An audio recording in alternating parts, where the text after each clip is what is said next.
Quoi concernant cette autorisation, si par exemple je suis à Kent, ok, 1, 2, 3, j'accède.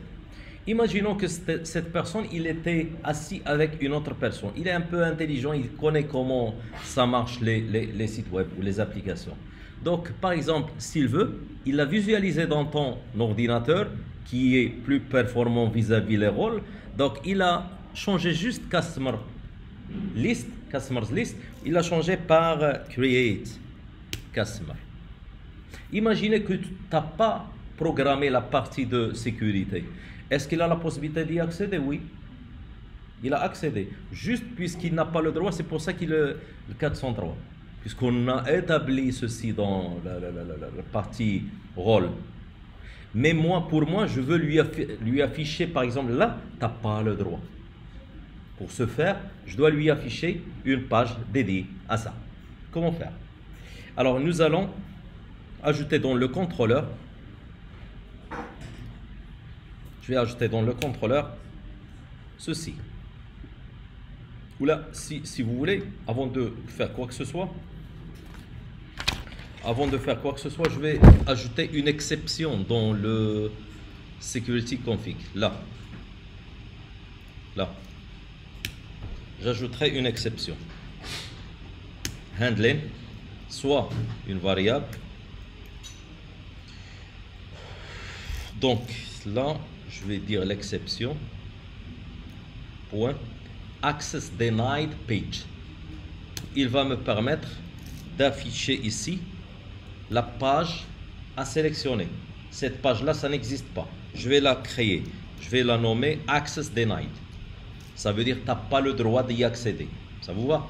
Alors, cette page-là, je dois la créer. Je vais y aller dans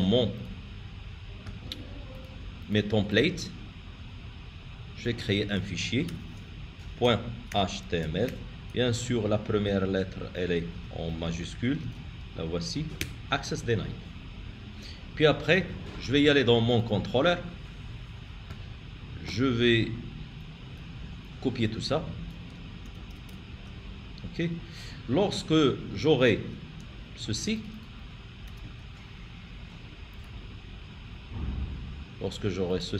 qu'est-ce qu'il doit faire?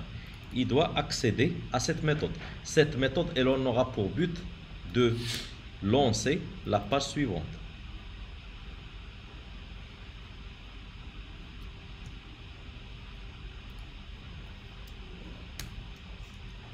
Access denied.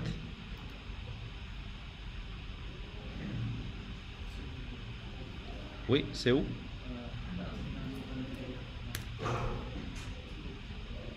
Ah, c'est fait. Ça y est? Donc, ce qui reste, c'est quoi? C'est de créer cette page-là. Alors, cette page-là, je vais la prendre préfabriquée. C'est pas nécessaire de réécrire le HTML5 et tout. Donc, je peux revoir ça. Un projet, donc directement, vous en aurez. Ça, c'est l'écriture de l'avant-dernière, de l'année dernière. Alors, si vous passez voir Access Denied, c'est ça. Donc, vous en aurez ceci. Où est Access Denied? C'est cette page-là. Qu'est-ce qu'il y en a dedans? Rien de particulier. C'est juste là, le haut qu'on a déclaré et un message Access Denied. Juste ça. Bien sûr, en appelant le frame content afin d'afficher quoi? Le navbar. Alors si je reviens ici, je suis là. Ok, je suis là. Donc, oui. Donc maintenant je vais dire create customer. Access denied. Tu n'as pas le droit. S'il écrit par exemple, je sais pas, edit. Access denied. Toujours. Edit. Il l'a su que ça existe. Donc essayez d'être vigilant pour cette partie-là, pour ne pas donner les accès que vous avez oubliés.